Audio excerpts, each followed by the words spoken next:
All right, what's up, everybody? Welcome to another weekly webinar. Hope everybody's doing well. Like I said, sorry if I sound a little sick. I am feeling a little bit under the weather. But yeah, let's go ahead and get started. I'm not gonna go over too much this week. I did have like a bit of a slow week. But I'm pretty much only gonna talk about EuroUSD, and I'm gonna talk about the scenarios that I posted yesterday that pretty much two of my positions missed entry, and I just kind of called it quits for the session. Um, excuse me, but yeah, I believe last week, right? If we want to go back to what I was talking about last week, um, I was a bit unsure, right, of where dollar was going. I had kind of shifted my bias, I believe, if I remember correctly, towards the bearish side.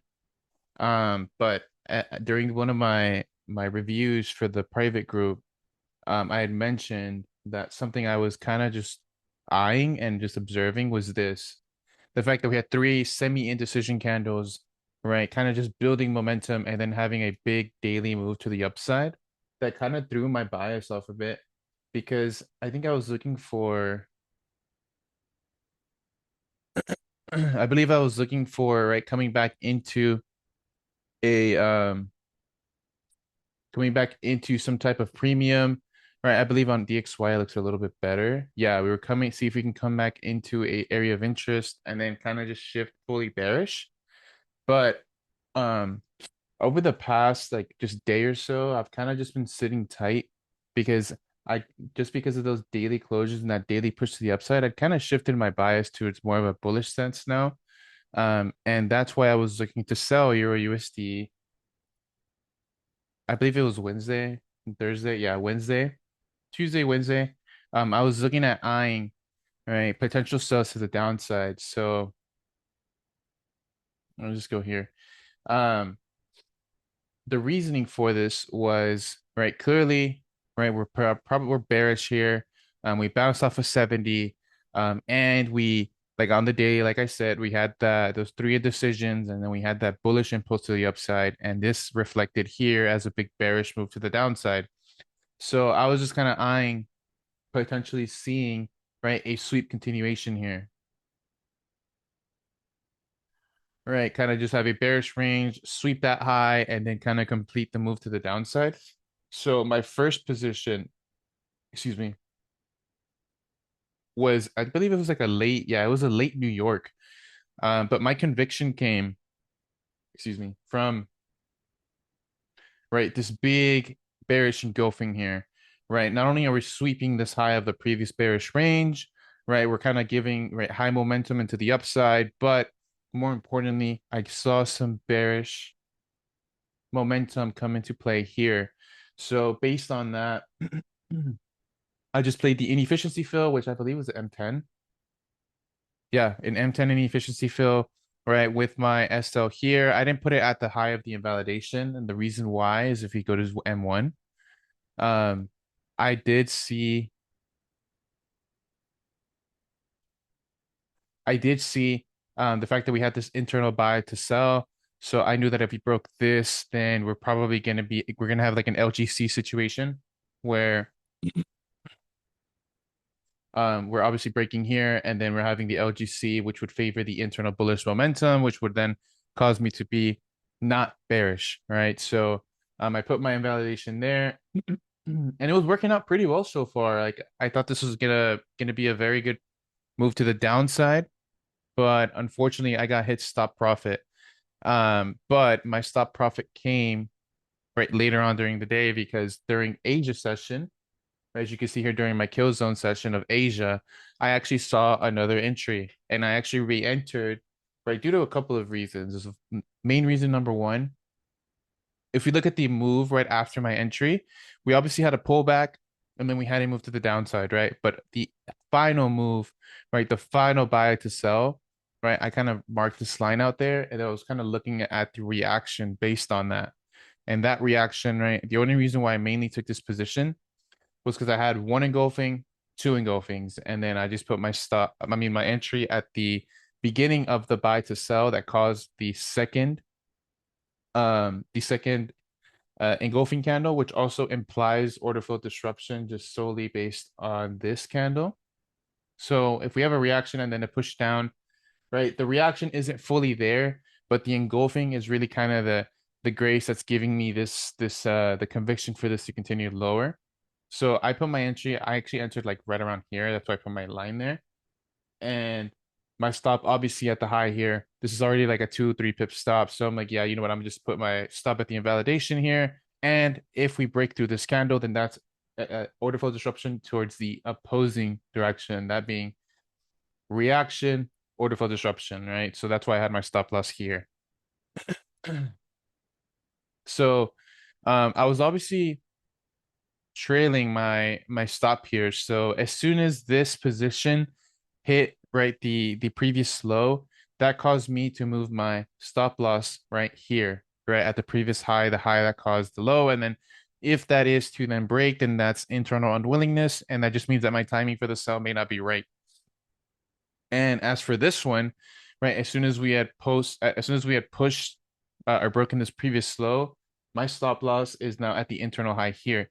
The reason why I want to keep this here and then the external high here is because we can have an invalidation come in internally, right, while still not invalidating the external position, but the internal position could be invalidated and this can still continue lower, which is exactly what happened. So I kind of ended up being stop profit here, because my only the really the only thing that could have backfired on me here was the fact that this is, even though this is a bearish sweep, this is still potentially a bullish break of structure, and there is, right, an H4 sell to buy here. I believe it's H4 H2. Yeah, H2, right? As you can see, there's an indecision candle here, so there is an inefficiency fill to be met here, as you can see with the sell to buy. So this was the only thing that was kind of stopping me from that was pretty much going to prevent me from not hitting my take profit. And unfortunately, this ended up first taking out, right, my first position right around there's literally borderline no profit. Uh, just around less than a pip of profit. So that would have been about like with commissions, like it would have technically been like a very small loss with commissions. And then my second position, right, ended up being stop profit a little bit later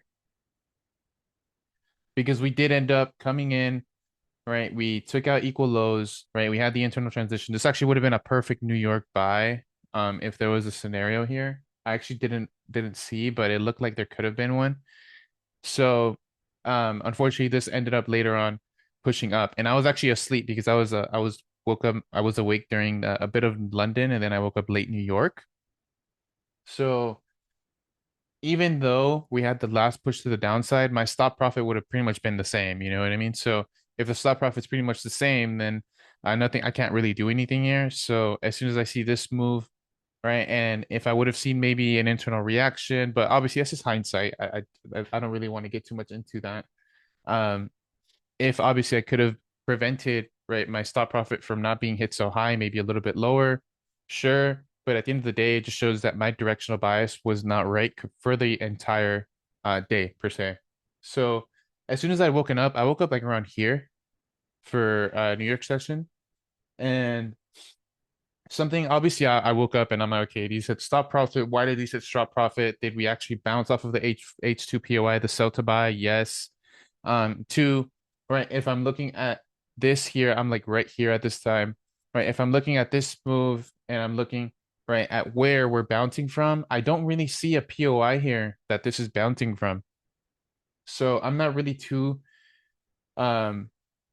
too keen on continuing my bearish bias, because once we break this high here, right, this is now unwillingness, right? If we're considering, right, the bearish trend, the pullback, unwillingness, break. So I am now at least bullish until this previous high. So the cool thing about this, right, is right before my entry, say right before my entry, if we go to dollar, this is where my bias started to change a bit. Um, the reason why is because I believe we went to M15. I believe we're one more candle away. This. right? As soon as this came into play, right, we bounced off of an M15 POI. Yes, we're technically within a no man's land. We're kind of causing it a little triangle, potentially no man's land. But as soon as I had seen that we had this bearish engulfing here, I kind of just started to lean on right the bearish move. I actually had my chart work for this, but my computer restarted and I no longer have that. But I was kind of signaling here that once I saw this bearish engulfing, I'm either going to get a pullback or it's just going to continue lower and it's going to just probably aim for the green light. I mean the green line right here. And the reason for that is because we have relative equal lows. We have an engulfing based on a POI. And so I'm just looking for the continuation based on that. So if we come back to EU,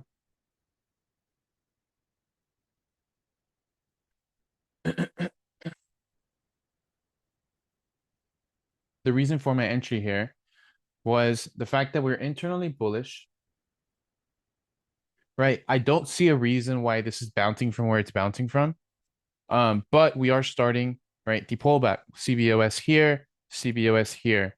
So the reason for my entry here is I didn't imply a sweep here. I kind of anticipated this to be a legit sweep. And the reason why that sweep, I was kind of favoring that sweep was because of what dollar was showing for one. And two, right here, if we see, right, the fact that we have the two engulfings, right? Actually, I do have this chart work here. Here, just so you guys can see, excuse me. Right, so the reason for my entry here,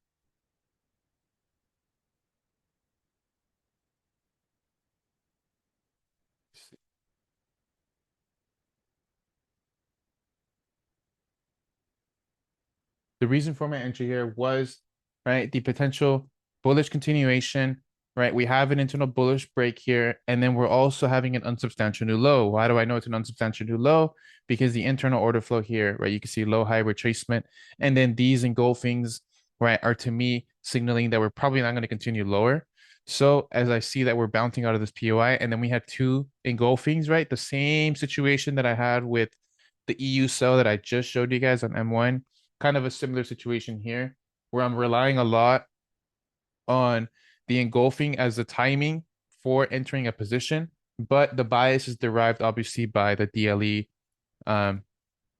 right? Direction, liquidity, execution, right? But I'm leaning a lot on that engulfing as my confirmation, right? And you guys have already seen the power of the engulfings, but I need you guys to know that the engulfing, right, is just the entry protocol. Like I told you guys, it doesn't even matter if you're using support and resistance. If you are able to look at a position and use liquidity as, right, a basis, right, where you're using direction and liquidity as a basis to not only find a bias, but potentially find the timing, right? Then the execution part is the easy part, whether it's support and resistance, whether it's Fibonacci, whether it's just a simple ST continuation, right? Or if you're using a model like a disruption model, right? Or the LGC, etc. Right? All that really matters is the fact that you get your bias right and you understand liquidity so you know when to potentially look for the timing of your execution, right? So that was my reasoning here. And that ended up being right a quick 105. So although I pretty much did take commission losses and a very small win here, this kind of made up the week for me.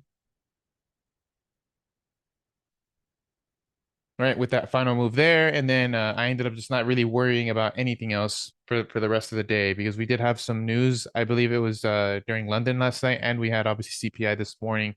So needless to say, um, we're in a weird spot, right? We're in a very weird spot. And the reason why I say that is, yes, we're within that 70 there. I'm gonna actually delete that. I'm gonna delete this. I'm gonna delete this. Irrelevant.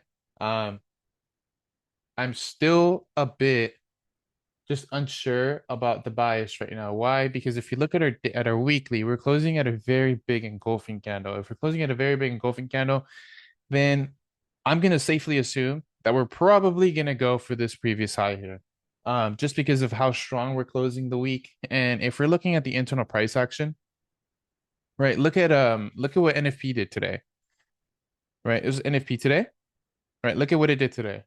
Right? I'm looking at the potential of this Let me actually no, I'm gonna just do this. Right, I'm looking at why this move gave me the reaction that it did, right? And all I'm seeing right now, obviously there's order flow here, but there is potentially weak order flow here. Why do I consider a weak order flow? A lot of people call it like a trend line liquidity or whatever, but it doesn't really make sense to me. What makes sense to me is order flow in terms of if you have strong order flow, then you're creating consistent new highs off of off of one or two or maybe at three of the most mitigations, right? And what do I mean by that? Like, look at this, right? If I'm seeing one mitigation, two mitigation, big move to the upside, strong order flow, right? If I'm looking at one mitigation, two mitigation, three mitigation, making slight highs, that is by nature corrective. So I would consider that weak order flow. Does that mean that we're probably going to look for the reversal? No. That just means, in my opinion, right, that something is coming and it can come either in the direction of the weak order flow, can go opposing to it. But if it's going opposing the weak order flow here, then if we have some type of a reaction, then I can justify going into the upside, right? Because the whole point of manipulation is that if you get a manipulation in one way, you're supposed to trade against it. That's the whole point of manipulation, liquidity, etc. Right? So I'm seeing that we took out weak order flow. I'm seeing that we took out equal lows, and I'm seeing that we bounce back immediately. As we can see here on H4, we bounce back immediately, and we're an hour and a half away from closing the day out.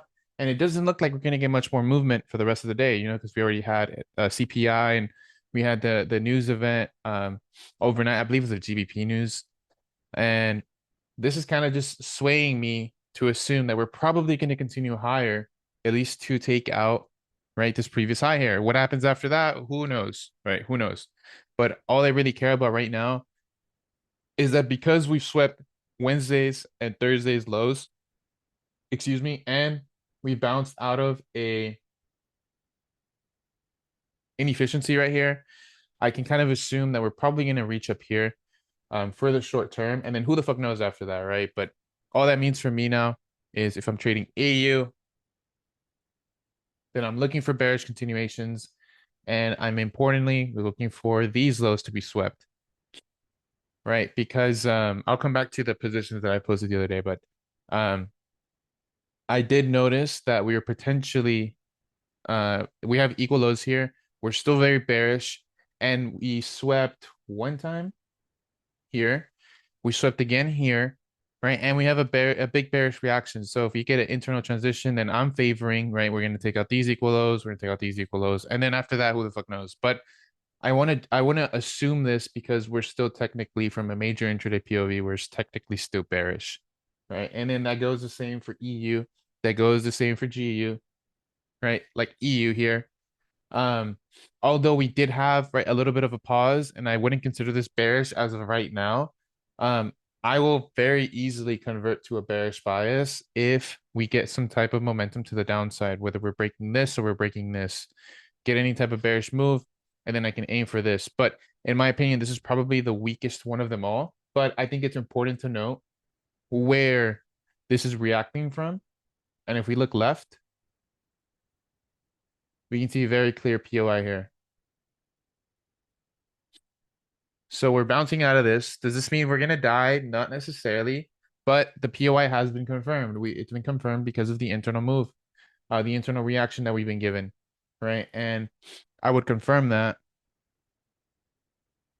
right, after we've solidified this low, after this internal break here, and then we break through.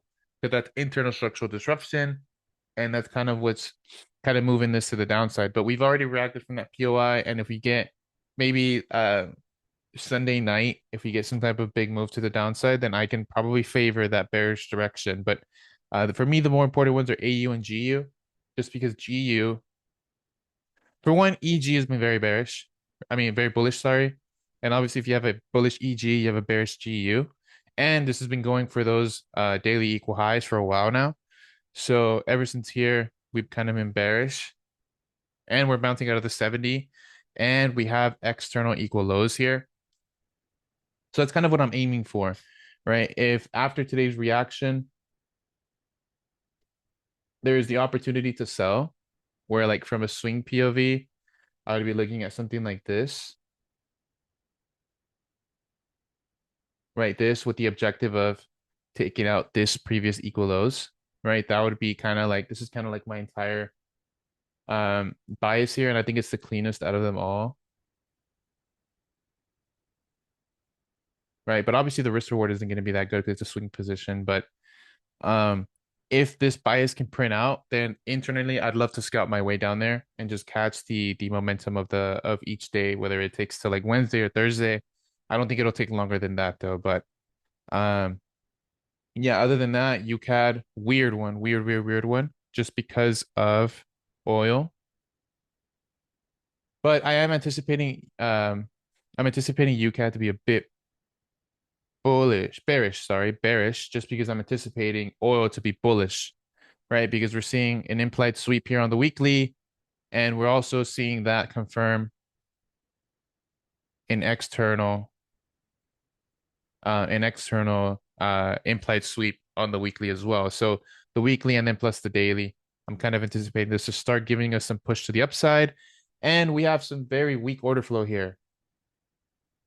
So you guys can see that weak order flow, a lot of mitigations, not that big of movement, and we're still causing some type of rejection, whether it be because of an inefficiency or what, it doesn't matter. I'm just noticing weak order flow, internal model, external model. And if this is to be bullish, then this would support, right, the bearish bias, which is kind of like the something I believe I talked about a couple of days ago, where like as you guys can see here, we're closing bearish. And we have, right, potentially an implied sweep model on the weekly, and then the same thing here. So if you see this, this is actually cleaner than the UJ that I had like a week or 2 weeks ago ish. Because this one actually recovered already. So I'm actually not really looking for any sells on this anymore. Right, because we get the reaction and then it failed.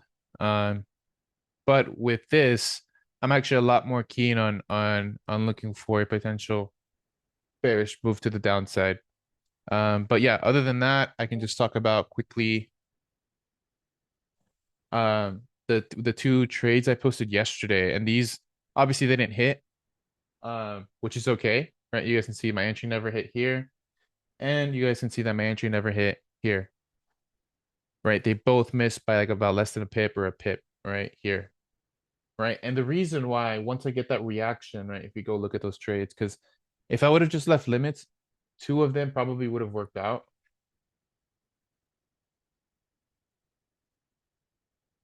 Right, this is where it is.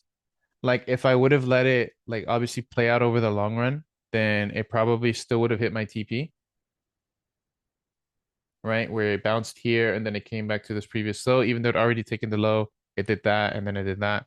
The reason why after I see this reaction, I'm no longer ambitious for the position is because I want the momentum of my kill zone, right? I want the momentum of the session to favor the position, to just take me to the nearest liquidity point, and then from there, kind of just walk away, right? And if I don't get that, then I'm not going to wait for London to present another opportunity and then potentially give me the move that I want. Because for one, this is GU, and I know that during London and right before London, I'm looking for the manipulation of the Asia range potentially to then right go the opposite direction, which is exactly what happened here.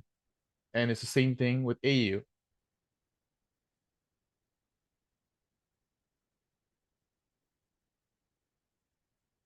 Right? I didn't get my position. Right? I didn't get my position. I didn't get my entry, and it ended up giving me my TP straight. And now that I gave my TP straight, then it's no longer valid because I want this. I want that move. I want this move here, right? And unfortunately, I just didn't get that tap there. I believe. Yeah, I missed by literally like a pipette here, like as you guys can see here, which is okay. It happens, right? Like that's just the problem with trading CFDs. Like some CF, it maybe on another broker it actually did hit that POI, or maybe it didn't. Who knows? Who cares? But all I know is that this missed by like a pipette, and this would have been like a really nice like 1 to 3, maybe 1 to 4. But it is what it is. I want to catch that momentum for the session, and if I don't get it, then I don't get it. And then obviously anything after the session, I'm looking for the manipulation to then go the opposite direction. right? As we saw here, which is kind of crazy here. Very nice setup actually. But yeah, I actually didn't trade today. I try to stay away from news. But yeah, any questions, concerns? A bit of a longer rant. I apologize. Bit of a longer rant. But any questions, concerns with what I said? If not, we can get into case studies.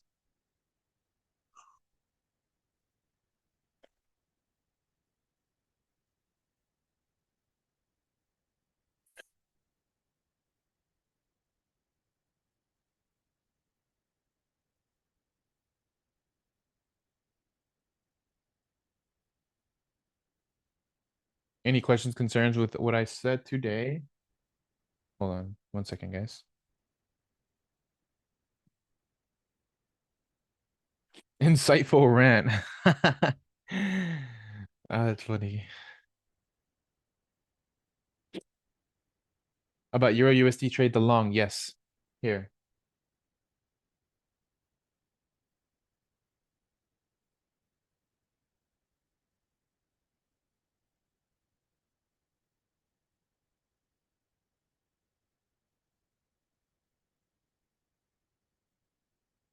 Uh-huh.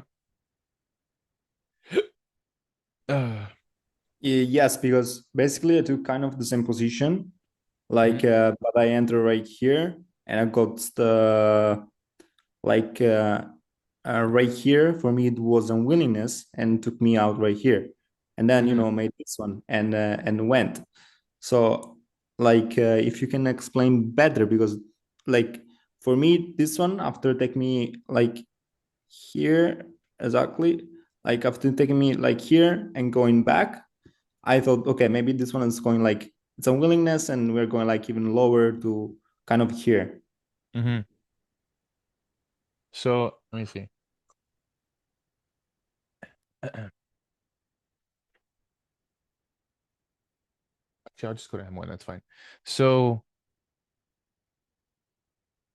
the reason why I waited for this, or I took this and I didn't think of buying here, is because to me the order flow here looks bearish. We have a CBOS, right? This is internally bullish. CBOS, and technically we are looking for the continuation. But my only issue was at this time, DXY wasn't still giving me anything. If we go to, let me actually um go ahead and go here. If we go to dollar, yes, there's a potential move there. Um, but as of right now, I don't have any type of confirmation on in whichever way this is going to go. Like we're kind of just stuck in the range at this point, right? And it's not until I see,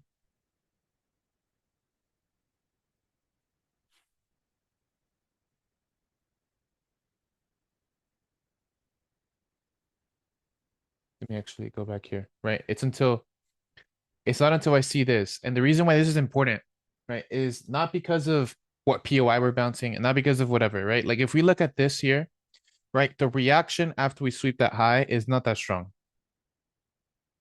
Compare this reaction to this reaction, where we have an internal sweep and we have a very big engulfing. If we have that very big engulfing, then I now have, right, the option, or pretty much the validation to look for a bullish EURUSD, right? And what's it doing on EURUSD? We're sweeping here. And if you go to M5, right, this is right when I took the trade. Right when I took the trade. Because on you on this, I believe on M10 it actually showed earlier. Yeah, actually, yeah, here. Once this M10 candle had engulfed, that this is like literally right when the position that I'm taking is showing me the opportunity. Where's my So it's the reaction too. The reaction is also very big here. Like I said, we internally sweep and we have a very big engulfing candle, and you don't see that anywhere here. We're not coming into the POI. We came into the POI, we didn't give a strong reaction. Then we sweep that internal high, and then I look for that reaction. And that's kind of just one of those tendencies that I've been applying over the past right, as you can see, that's when I took my execution.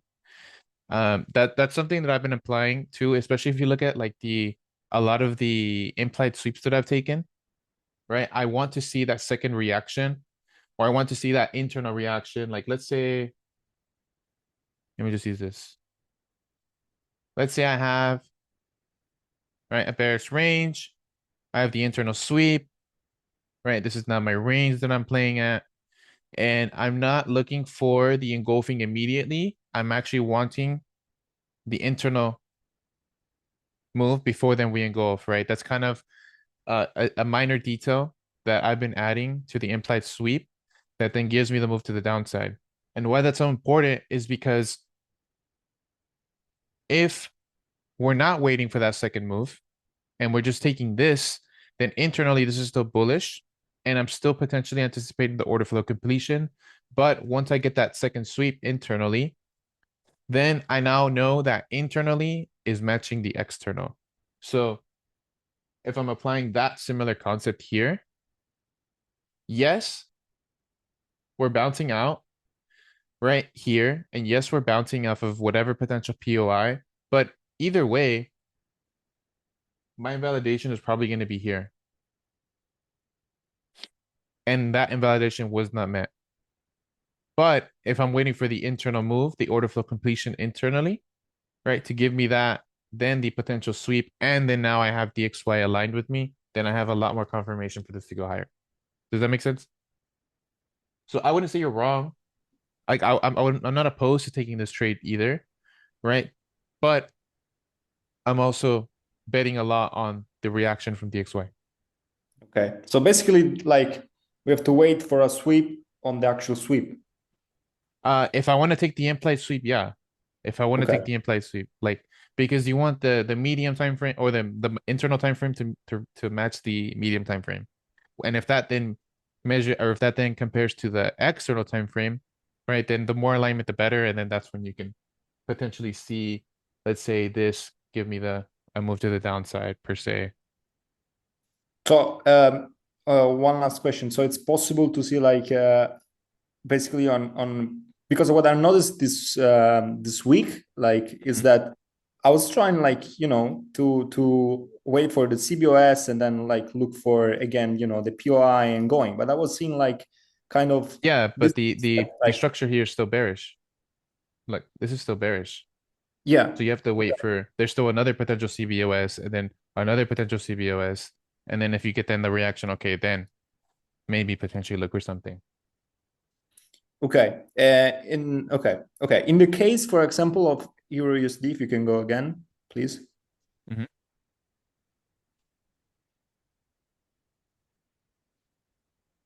I think your problem here is you think that this solidified, right?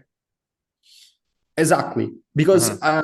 I saw this one right here, okay? And I was like, okay, for example, let's assume that I was not taking the position here. Probably I would have put myself right here Mm-hmm. because I saw like Sure. this, it's Whatever. like I don't know what is that a LGC? Would you assume that to be LGC? I will consider this one kind of LGC Mm-hmm. Mm-hmm. or like internal breaker of structure. Mm-hmm.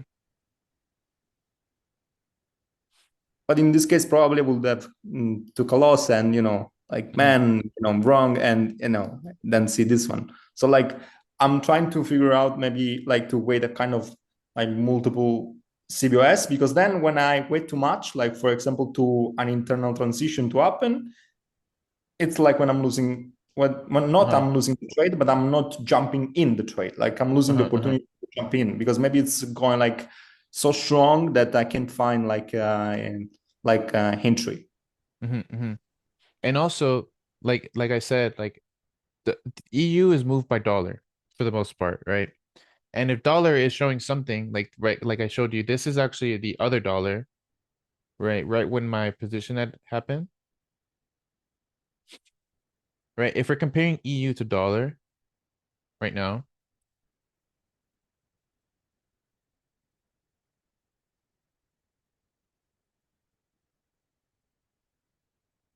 okay, this is not replaying too.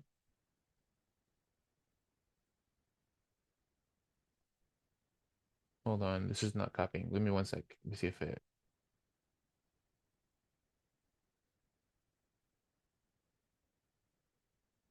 Okay, it's not copying. I don't know why it's not copying. Um, okay, never mind. It's not copying. Never mind. Let me just show you this.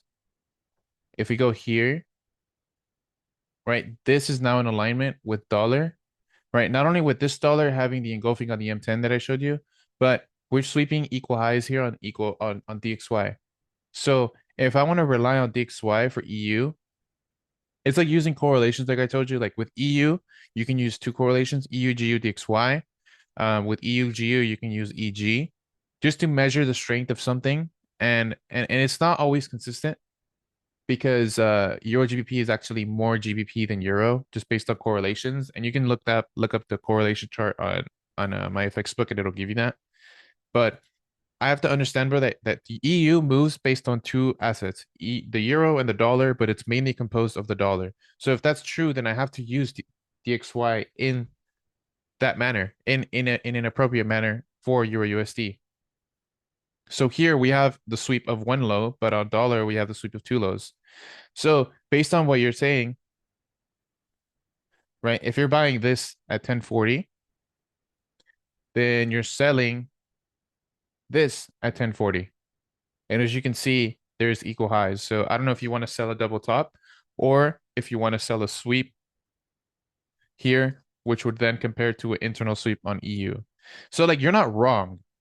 Like it's fair. This is right. You're correct. This is technically an LGC. But I need you to know that the reason why this lost is not because of the model, it's because of the timing on dollar.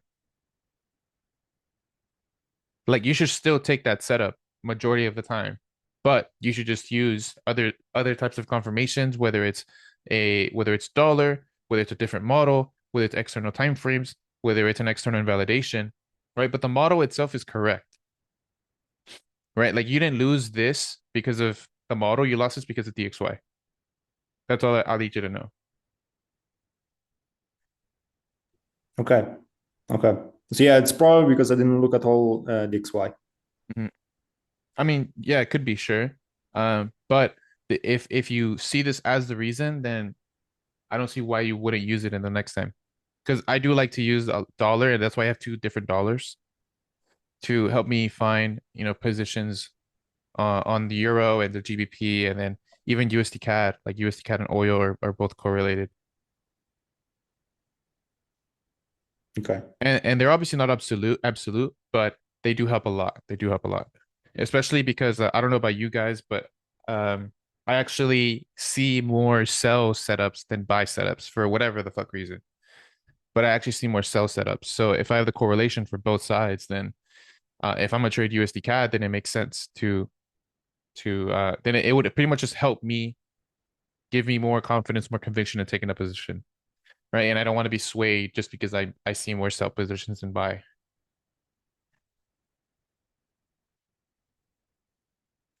But yeah, we can go ahead and get into case studies now. Let's see. Hey, Fredo, can I ask one more? Uh-huh. One quick question. Still back on that EU, if I may. Like this is just particular to the candles, the engulfing. Uh-huh. Like see this the two distinctions, like questions I have, the engulfing on the buy you took and the engulfing on your take profit on the sell position. Like if you can look at like I'm looking at this, the first one, the buy, and I'm looking at that engulfing. The candle that followed, it was On also what time like frame? what this 15 minutes is quite all right too. Mm. This 15 minutes, 15 minutes, 10 minutes. Like Hmm. what I'm trying to say is not convincing enough, don't you think? Like for the buy. Because if you look at the engulfing, the bullish engulfing on the sell position, this take profits, where your take profits is at. I don't know if I can move. This one, Do you get what I'm trying to say? this one, this one. I mean, all three of my positions are technically engulfing, but I said this earlier. The engulfing is not the reason why I'm winning the trade. Yeah. The engulfing is just the excuse to enter. My bias is derived based on direction liquidity and whether that's a trend, whether that's a CBOS, whether that's an internal sweep, a model, right? Like this trade is Okay. not winning. This trade is not winning because of the engulfing, brother. Like, what do you mean? Like, this is not a Because winner because of the engulfing. This is winning because of the model and the because the direction. engulfing doesn't even look convincing enough.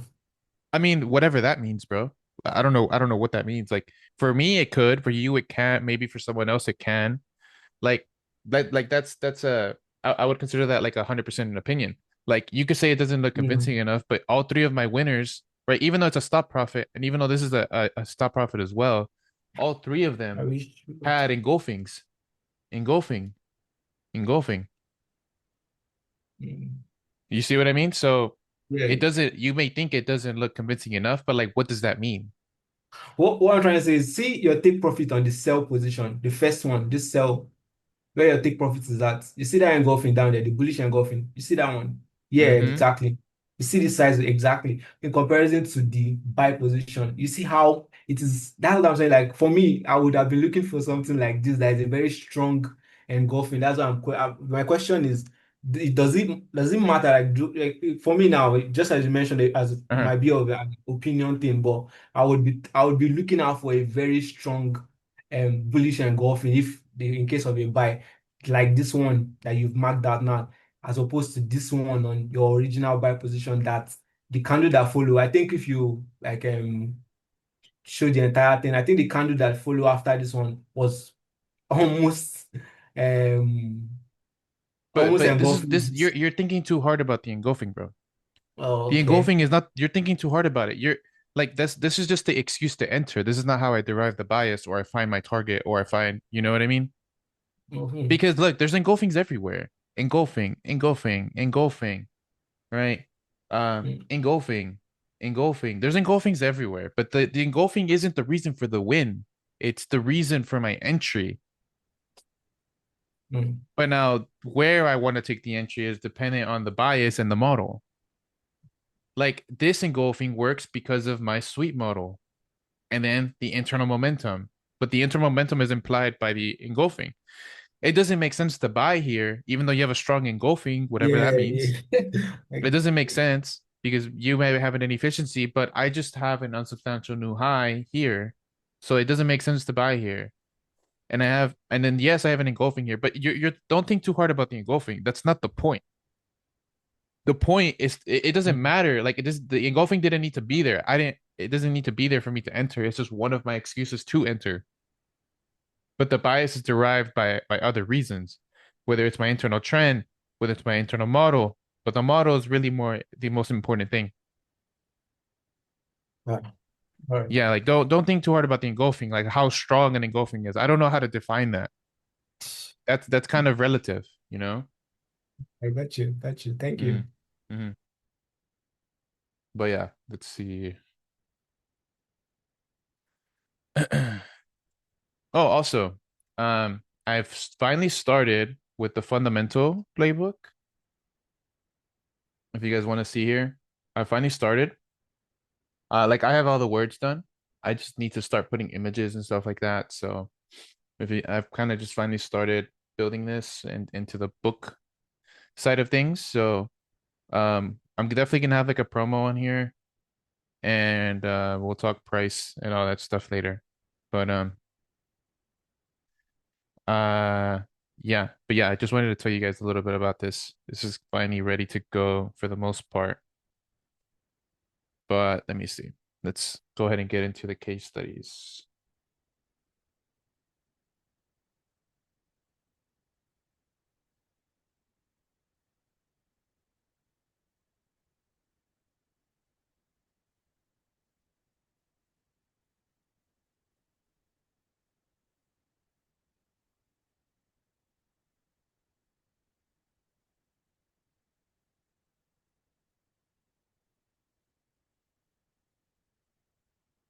Okay. Okay. This is today. No, this wasn't today. This looks like a news event. Um, I'm not too convinced here. It looks like we're sweeping this low. I'm not convinced on this continuing to sell. Yeah, I'm not convinced, especially if the external is bullish. Not convinced on this one at all. Yes, we have an internal sweep there, but externally bullish. We'll see how this ended out. Yeah, I'm not confident in that at all. Um, the reason why I'm not confident in this at all is one, I don't see a model. I don't see why this would be an entry, for one. But two, if you do see this, right? Even though you're technically wrong, it's 100% valid to move your stop here after that LG because that creates an internal bearish range. And you can see that it wanted to continue lower, right? It wanted to continue lower based on that high into that low. So if your stop profit is here, you would have minimized your loss by like 70%, right? And if you then wanted to read the internal unwillingness here, right? If that's how you want to go about it, then it would also justify, exiting the trade here. But as you can see, that internal SD here, you can see as the internal SD became a POI that then later became a position to buy the other way. But yeah, I didn't like that entry at all.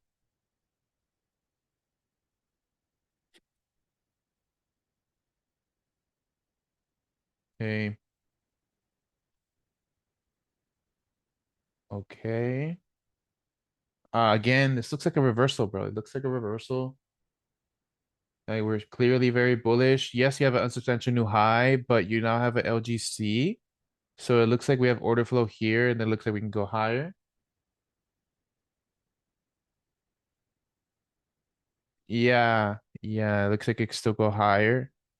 I hope this worked out. Okay, it did work out. Perfect. Cool. So this is right. I just think that the moment of this position, right, I would not have sold here. I would have more so looked for a sell here, right? The reason why is, let me actually go open up your other chart.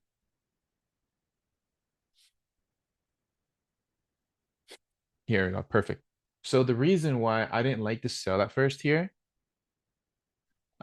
is because the order flow is still bullish. We're technically bullish. We technically have an LGC. We have the turbulence point, and the order flow is technically bullish. So now that this has a reaction, and the breakthrough, okay, maybe I can argue order flow disruption, but the bullish structure is still intact. So technically, we're now entering the discounted region, which means that this here, potentially seeing this push up, this could be a potential to buy for me, right? And with obviously TP1 being here, TP2 being here, TP3 being here, right? And I would probably aim for the immediate. But as you can see, once that order flow here is completed and you see this push up and it completes the you pretty much obtain the liquidity up here, then we push down. Okay, now, right, once we break here, now is when I would want to see a move into the downside. Why? Because we are technically bullish. We have a bullish range, right? We have this, and then this is the ABC leg. So this is now solidified. So then internally, once we have this break, we have unwillingness, right? That would then be unwillingness because we solidified before breaking the previous external high. And then to me, that's when I could potentially sell from here to here, right? So I think the position is good. I just think the timing was a bit off, right? And um, because a lot of the time I would hate to see this kind of fail and then go in your way. But yeah, let's see.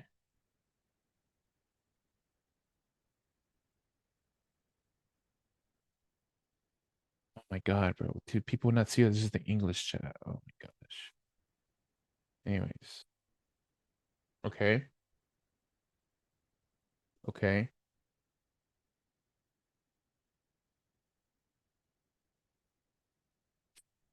Yeah, I don't know if you saw Peter in the review that I did, yeah, 2 days ago. I think I had the pretty much the exact same position, I think maybe as you. This is during Asia session, I believe.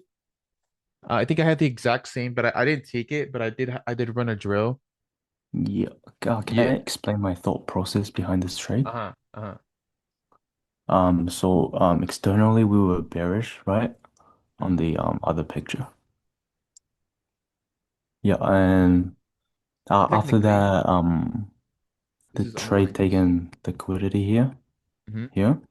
Mm-hmm. I thought it's bearish, but then I saw this unwillingness, so I was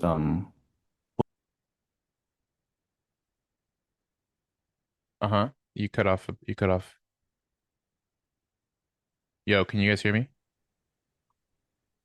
yeah, yeah, Okay. can Yeah, yeah, yeah, yeah, I can hear you. I was trying to see if price can take out the question mark there. Mm-hmm. And but then it shows unwillingness, and I saw the setup for the sell. Mm. But then So, huh? sorry. No, finish. Yeah, the second picture, the other picture. Thank you. But yeah, but then as I was in the trade, I saw the unwillingness there. Here, let me here, the Mm-hmm. unwillingness. Mm-hmm. I BE there. Yeah, I break even there. Mm-hmm. And then price came down again, and I saw another unwillingness, and I took the trade there off the engulf, but I probably shouldn't because there's no model. But then I'm after not that, opposed. I don't think this is a bad position, even though it's not a model. So the only reason why I don't agree here is this is the reason behind like the sweep that I had on EU, where we had the internal bearish range, and then we had the sweep, and obviously I took my sell, and then I said that if we were to bounce from that extreme POI or that discounted POI, then that's pretty much the only obstacle withholding me. Why? Because even though it could be a potential CBOS continuation, internally it is a bullish break of structure. So if you transition here, which it transitioned here, that's unwillingness. So I'm now looking for potentially this high or internal just bullish moves. Um, but I do like that you're able to switch your bias and be dynamic here, right? Because like I think I said this maybe last week or 2 weeks ago, right? Usually if you take a position based on a model and it fails, then the second that it fails, that's actually a counter model, right? Like for example, here where you did technically break even, but your invalidation is until here. So this is a high risk trade. But once you fully do the break of the POI here, that is order flow disruption.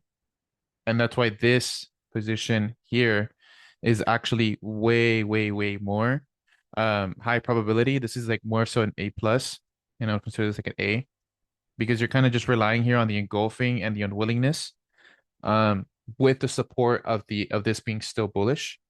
But then this one, you do technically have right a potential sweep engulfing, and you also have the order flow disruption based on this reaction and then the break of the POI. So then that order flow disruption is what's kind of supporting here.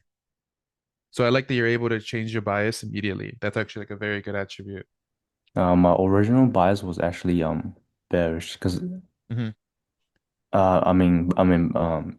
yeah, but I was bearish, but I was trying to see if it can take out that high, the Hmm. question mark over there, and that's why I could take the second trade over there. Uh-huh. Uh-huh. Just go Which back is to my good. original one. Uh-huh. Yeah, Yeah. I see what I see. Yeah, but that's good. The way the ability to be able to just switch biases like that is very hard for a lot of people. Even for me, I would say it's pretty hard to just switch biases. It could be ego, it could be too much conviction in about marrying a bias per se. But the fact that you're able to do that is very good. Yep. Thank you. All right, next. Hmm.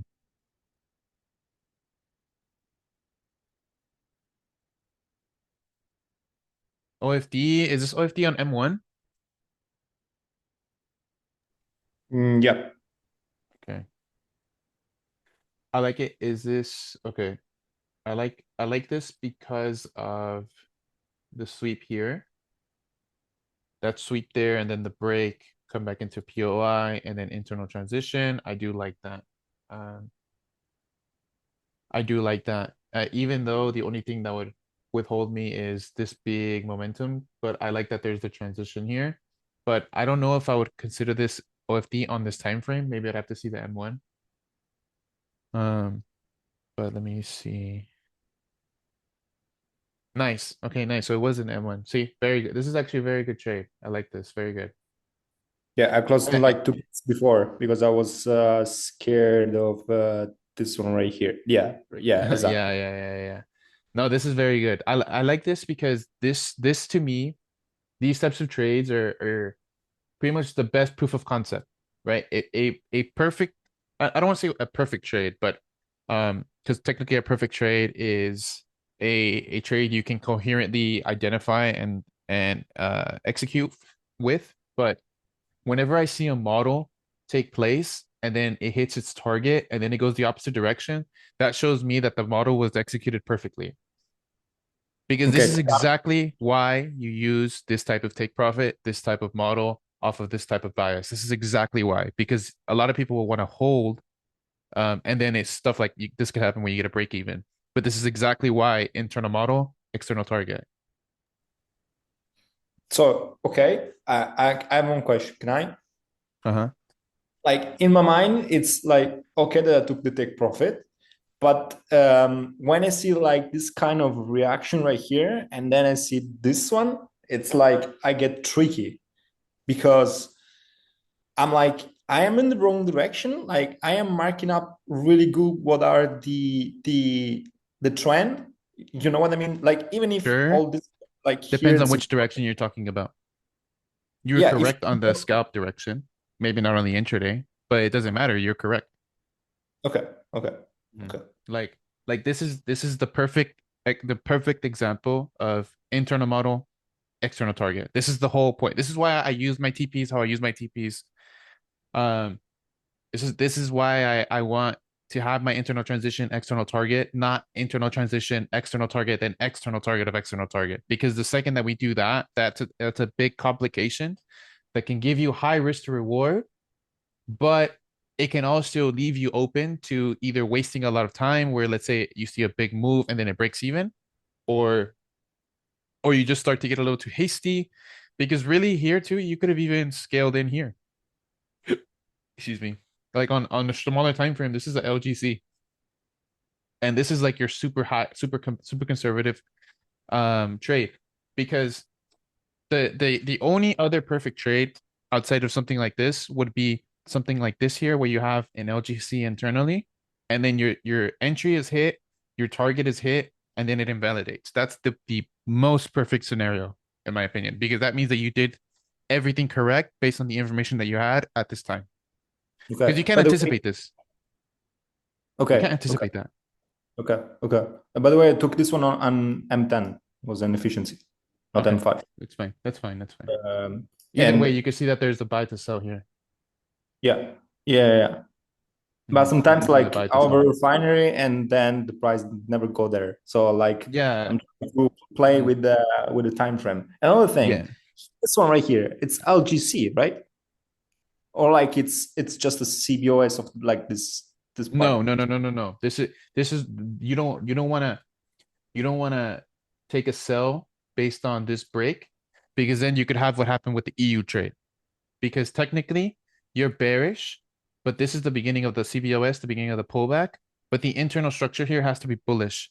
So if even though you have the CBOS here, I still have to anticipate this low to come and sweep this high. And then if I have a transition, then I'm a sell.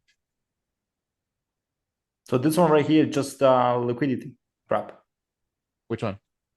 This one right here. I would consider this. This is technically a solidification, but you have to think of the inverse, where the bullish order flow is still technically bullish. So maybe on an M1, this is still technically bullish, and you have to anticipate this high to be ran. Because if you're gonna take the position off of this, then your invalidation has to be here, Okay. right? But then if you wait for the second transition internally, then your invalidation can be here. Okay. So this worked because of the buy to sell here. You can see the buy to sell here. And yeah, I don't personally like M5 is like one of my favorite time frames. I like to sit on this time frame because you can clearly see a lot. And sometimes on M1, it may not give you the exact picture that the M5 is giving you. Like maybe on M1, this doesn't look like a buy to sell. But you know here it is a buy to sell because you're taking out the wick and then you're giving a downside move.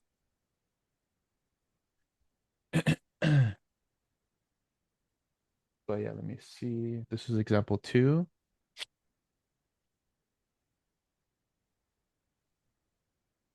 Okay. I like this. The issue is that it's not LGC because you're not sweeping high 1, high 2, or high 3. So I would more so be using or saying this as a potential order flow disruption because you're reacting here. You can see the wick highs being taken, buy to sell, and then this would be a potential position. But um, I would not consider that an LGC. Oh, wrong one. Fuck. No, it's yeah. Yeah. See, so yeah, that's why that one worked. It's a OFD, not an LGC. It's an OFD based on this. And then the reaction obviously here. Okay, okay, so it's not LGC because this one right here weren't taken. Mhm. Okay. Because then that would create an internal structural range. Okay. And then you would look for that. And then potentially there's a buy to sell here. And then you would want the position there. Okay. Okay. And this one is correct to call it unwillingness, right? Yeah. Because Okay. of what break? Huh? Because of which break? What considers that unwillingness? Because no, because when I took this position, I was kind of like Yeah, but not when is that sure. unwillingness confirmed? Okay. Okay. When is it confirmed? The unwillingness, where it is Yeah. confirmed Yeah. Where is this confirmed? from this one, from where it Yeah. breaks. No, when it breaks here. Okay. And then there's even like a micro like OFD here as well. And then you can see the model here as well. Okay. And then it even gave another entry. Yeah, something that I'm also trying to consider is what kind of setup would give me enough conviction to scale into as many positions as I possibly could. Like, yes, I could have taken one position here. Then once this breaks, I can maybe take another position here. And then once that breaks here, then I can even take another position here. And because obviously, right, if we have enough conviction in the model, right, then, and if you have every excuse to enter, you could even enter a micro position here. Then I'll still have like one TP here. And then if there's another model here, then have another TP here. I don't know, just something I've been thinking about for the past couple of weeks. But yeah, let's see. This one, reversal. It's what we were talking about EuroUSD, but I didn't know you AUDUSD, but I knew that structure was against me. Bullish. But I do like that you waited for this because this is what I mean, where you, if you have a CBOS, you don't want to just sell here. You don't want to just sell here. Like here, you don't want to sell here because the CBOS, although this is technically now potentially bearish, solidifies this. The internal still bullish and the internal still bullish. So I still have to anticipate that to be ran. So this can work, but at the same time, we can also just come back to a discount and continue higher because the structure is still intact.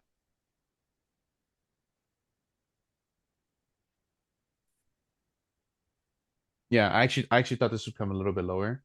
I thought this would have came like here. But yeah, because this is still intact, this is still potentially going higher. Because once we're breaking here, that's technically still unwillingness. So if you go zoom in, I'm sure the structure here is still bullish. And then you could probably even get an entry here. There was an entry here to even continue a little bit higher. But yeah, I'm sure you know why you lost this one. Yeah, I should have waited also a little bit more because I was looking at this one like OFD, and if it was making maybe like so was even better, but kind of anticipating it. Yeah, but also at the same time, you don't want to buy at a pretty high premium, which is what makes it a little awkward.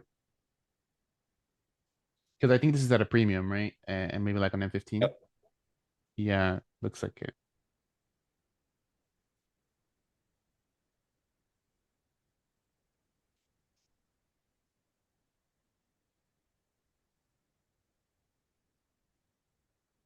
Okay. CBOS. Okay, CBOS, internal reaction. I like that we took this reaction here. So sell to buy. I like this. I'm not opposed. I'm not opposed to this. It looks like you have the external CBOS, internal transition, break of structure. And now I just want to I want to make sure and seeing that there's no disruption that would then fail. But this looks so far, it looks good.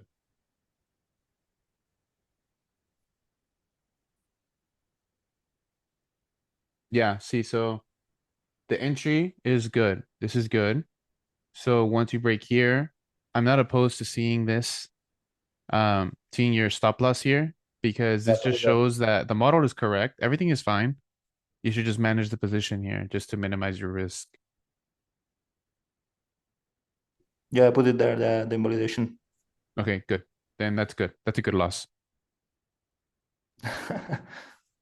There's such a thing, bro. There's bad wins and there's good losses. Like it's the game. Gotta go do something to watch the rest on YouTube. Cool, cool. And this one, just one question for the target. I was like targeting this one right here, because sometimes when I'm backtesting, I'm taking this kind of position and they go all the way like to the max. But I was targeting this one because I was considered also critic target because of this one right here. So maybe I guess in hindsight, something to note is that this is solidified and then this is broken. So then you have an internal bearish range. And this actually solidifies this entire range. Does that make sense? This high, because this is the last time we took out a high. And then this low, this is the first time we took out a high. Because we have high, low, high, low, high, low. So then this is solidifying this whole range. And that's why this turbulence point makes sense. But it's from an intraday POV, it is bullish. So I would only potentially take this type of move if we're sitting at like a very high discount. I mean, a very high, excuse me, very high premium on like an M15, M20, M30. But that's just hindsight, right? Obviously, you have to keep assuming the continuation, which is why you even got the reaction here, because this is what's going to happen. Like, we have to assume the continuation. More than likely, it's going to win. But even when it does lose, if you can prevent the big loss, then that's good. That's why I call it a good loser. Okay. I would love to expand on that concept, sizing into winners. Yeah, it's a bit distinct. Not, it's a bit like every time I've seen someone talk about it, it just sounds so subjective. Because it's you have to be able to really critique your setups to the point where you can call something an A plus, you can call something an A, you can call something a B, etc. Which is probably something I want to add into my cheat sheet that I'm making. That's going to be free for the members, but I'll probably put a price tag on it for the public. Because it obviously makes all the sense in the world to try to size up during your winners or during your very high conviction winners. And it can work if you go about it a certain type of way, but it takes a lot of fucking balls, I'll tell you that for one, especially if you're already dealing with, a decent amount of or a decently high balance, right? If you're really trying to size up from going from 1% risk per trade to maybe 1.5, 2, 3, maybe even 5%, if you really, really bet or if you really, really are have that conviction for that type of setup, or you can just scale it in a certain type of way.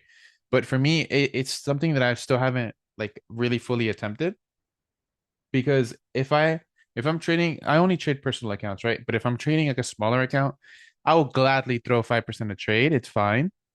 But if I'm trading my big main account, then trading anything above like a 2%, 2.5 just seems a bit irrational. But it's not irrational. It's just kind of for example, the only reason I would ever fear a trade is if I didn't accept the risk.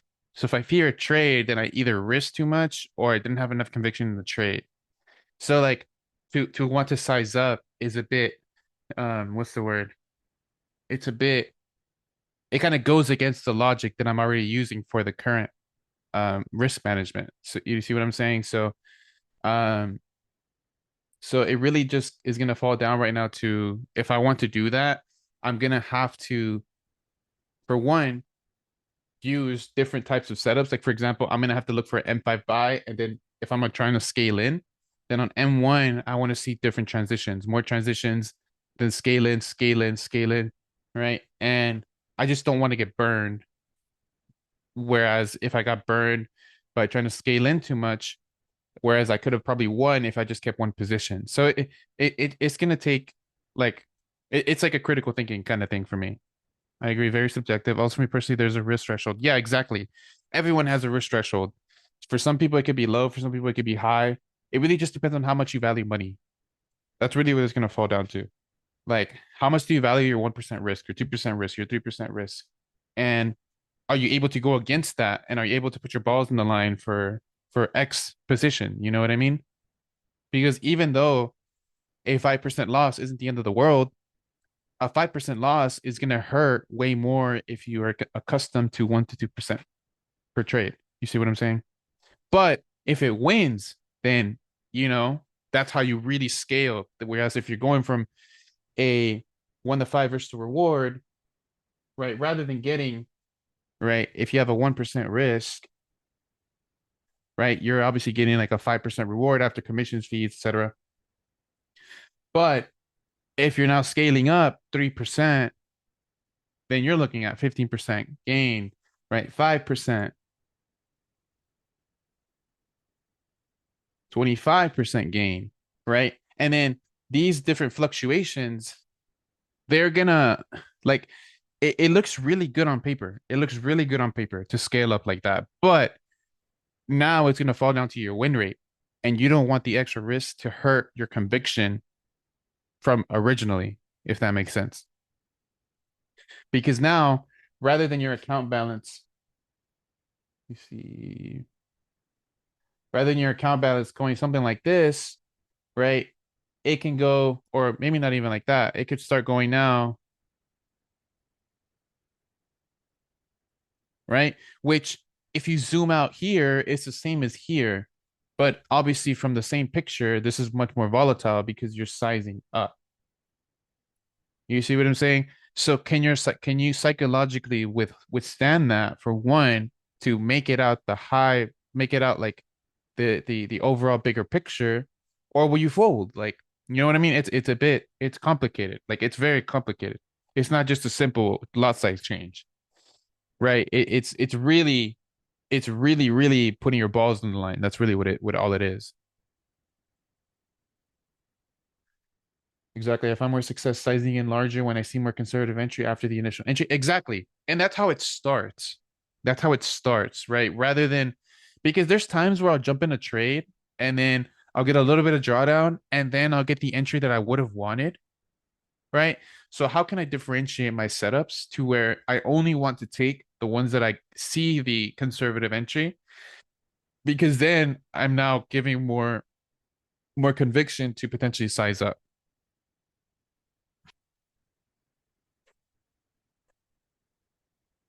So you could scale in originally, and then if you see an extra confirmation, an extra conservative entry, then fuck it, add risk, you know. But this only works too. This is only something you think about when you're already somewhat break even, somewhat profitable. This is not something why if you're still in the learning phases, this will not serve you, right? You shouldn't even be thinking about sizing up if you can't even win a trade. You know what I mean?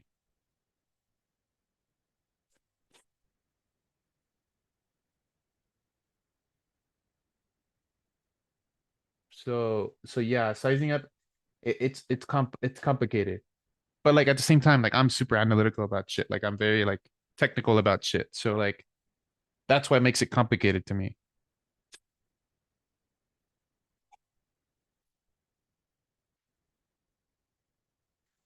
Right. But other than that, do we have any more questions, concerns before we go ahead and sign off? It's already 3:30.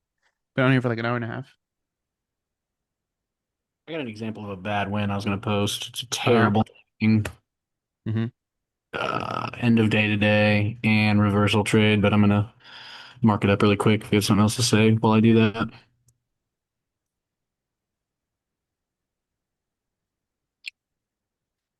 Post it here.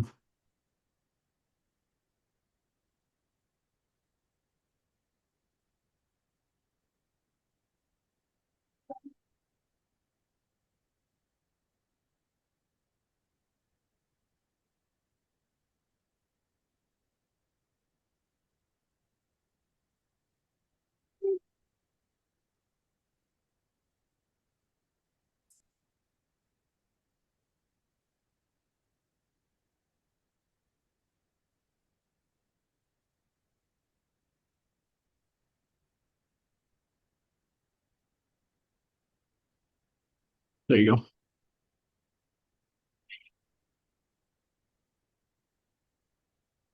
And I cut it off just so you can see the Mhm. general idea before the outcome. Okay, so you're looking at a buy? That's what I said. It's a terrible, terrible, terrible model. It's actually, I'm going for a reversal. I'm actually Uh-huh. going for a sell. It's going to be the very internal. This is the external. So the external, you're bullish. It's pretty I mean, obvious. this is fair. I can see why you're thinking that because of this, and then obviously the break here. But yeah, reversal for sure. And I mean, it's like 2 Hmm. p.m. So now I you can mean, see you're the in profit, so internal range. you could easily move your stop here. Like that's fine. Yeah, Like I'm yeah, not yeah. opposed because this CVOS, but then you have the unwillingness here, right? And then this is the unwillingness, which then gives it the pretty much the buy to sell, which is why you're using that. So that's fair. Like this is fine. Like I'm not opposed to it. This isn't considered a bad winner. I think the only thing is like you're kind of getting caught up right before session's about to close. So I would probably just close it now I'm and already just out. take Yeah, the I'm already profit. out. Yeah, just take the profit and just walk away. Like This was it's not a actually I bad winner. forced. I absolutely forced this. This was my only trade of the day today. I had Hmm. a day Yeah, that's off. fine. I wouldn't say this is bad because I I just don't like understand it the because bias. it's terrible risk reward. I mean, it's Hmm. barely a 1-to-1. Sure, whatever that Again, means. timing is horrible. Whatever that CPI kind of means. news event day too. A lot of things Yeah. that I just usually would not do. Yeah, because I did see that actually. There's a big move on that. Let me see. Uh, is that Nas? Yeah, it was NAS, Russell 2000, SPX, all of them. Yeah, that was a great move. Crazy actually. This stuff actually does like to move nicely on Asia sweep here, give that move to the upside. I like that. It actually has a good London move as well. I've been debating getting into this. It's the same reason I won't trade gold. It's like if something is at all-time high, I get just a little bit awkward. It's just weird for me to try to trade because oh, this is what I was talking about with what's his name with Peter earlier, where I was running a stress test, and then this actually gave the model. This is where we he bought then, and then that buy came out to be pretty good. Um, but yeah, I've been debating on starting to trade this stuff again, but I just kind of want to stick to what I know. But then what I know is also always kind of correlating. So like if I don't have a trade for one, I probably won't have a trade for all, depending on if I'm scalping, minor trading, or whatever. But I do like how that moves. I do like how the SPX NAS move. I like the 4 hour like LGCs are so Hmm. key to Hmm. play into. Like this here, like this is the model here. You know what I mean? Like you could see this. Like and then you have the internal sweep. So we have then obviously you have the first move here to the downside, then you have the internal sweep and then the transition. And then this is all like a buy area to aim for here, right? Like these are such good models. Yeah, you definitely have to get out of your comfort zone and just force buys too. I mean, it's just I think Yeah. It's early on yeah. when I found RCV, I think I added you and Hmm. yeah, you made the comment like US indices they go up. They And don't. they're gonna keep going up, bro. Like Yeah. especially if you pay attention to like where we're going, like bro, this debt is not going to it's just gonna keep getting inflated. Like especially if you start getting Mhm. into like Web3 AI, um tokenization, where all this is going, we're not bearish by any means whatsoever. You people can say anything, but really all it's gonna be is shit's gonna get more expensive, shit's gonna keep going up, and Yeah. you just gotta figure out how to make some money in between that. I tell people like you'll know when the US indices get bearish. Like it's a very prominent It's trend. gonna be Like very bad. It's gonna get yeah. very bad, bro. Yeah. Like for example, like if you just even want to look at oil, like look if oil starts going up based on what I was talking about with the weekly, right? Gas prices are gonna start going up, food's gonna start going up, shit's gonna get a little messy, but you have to figure out how to use, right, whatever information is giving now to try to make something of yourself and like build something for yourself, right? Um, because shit is gonna get bad, like especially if you're like in the middle class here and like in the US stuff like that. Like shit's gonna get bad. Like not I'm not necessarily saying like Armageddon type shit, but like people are already struggling to live. So like it's gonna get harder from here, you know? So just want to use Yep. all this information that we have to figure out a way to make some money. Totally agree. And even when it does get bad, they're going to move what's inside of the indices. Like they'll remove the names that are struggling and they'll replace them with names that are holding up. So Exactly. even then, they limit the downside. So Exactly. And that's then why those I new do like to ones trade them. are going to be big buy opportunities. 100%. Like every Yeah, I'm time they sitting on a add lot of something to the cash. Fortune 500, like those are like immediately once those walk in, they just go up a lot. Like, but yeah, that's why I'm trying to get myself into like Web3 and all of that. If people don't know what Web3 is, I was talking to this developer yesterday. He was like in his 40s. I was out at some bar yesterday. This guy that I met, he has like a multi-million-dollar tech company or something like that. Family man, doesn't drink, like kind of retired. He was just we always like talk about Web3, AI, etc. But I don't know, man. Like this guy said, like, look, man, if you just keep revolving yourself around the concepts of AI, Web2, Web3, especially at your age, like I'm 26, like, bro, there's no way you're not going to be successful.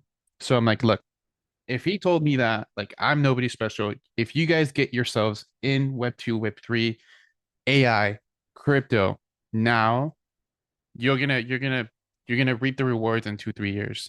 You just want to get involved with all of it because all of it's still brand new. And it's only now getting adopted. Everything blockchain related, everything crypto related. Like Stripe just introduced like stable coins to as a payment method. You know what I mean? Just like last week. So the sooner you guys get involved with everything, the sooner you can find an opportunity. And trust me, there's gonna be many, and this is probably gonna be the biggest, like the last big opportunity that we might even see for the next couple decades. So I would get in some type of way as soon as possible.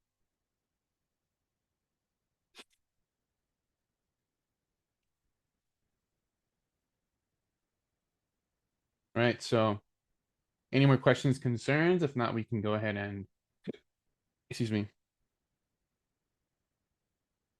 If not, we can go ahead and wrap this up for today.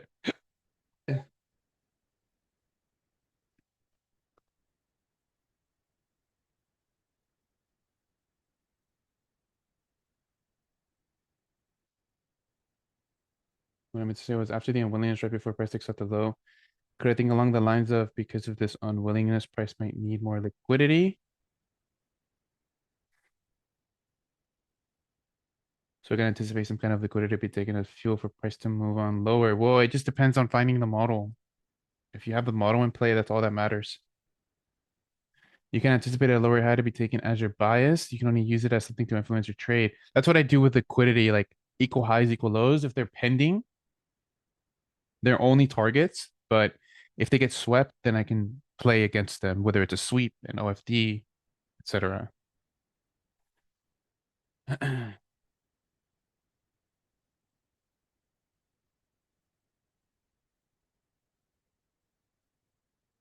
Cool, man. Yeah, I think that answers your question. So always focus on the model. And two, if there's like equal highs, equal lows, I would only use them in my bias if they are swept, not if they are pending. If they're pending, it's just a target. So if I have a model to aim for equal lows, equal highs, then I would use it in that way. But I wouldn't use the equal highs, equal lows as a signal of being bullish or bearish. Hmm. But yeah, I think that that'll be it for today, guys. Thank you for hopping on.